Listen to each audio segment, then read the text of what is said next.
অমল মানে যাতে কোনো মল নেই। মল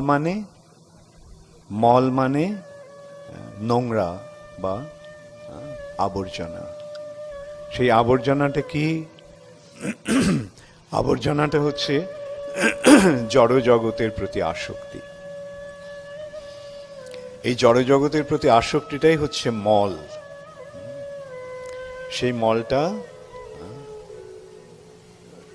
দু রকম। একটা হচ্ছে তমগুণ জনিত আকর্ষণ, আরেকটা হচ্ছে রজগুণ জনিত আকর্ষণ, রজগুণের প্রভাবে আকর্ষণ। রজ তম, এর ঊর্ধ্বে রয়েছে সত্যগুণ।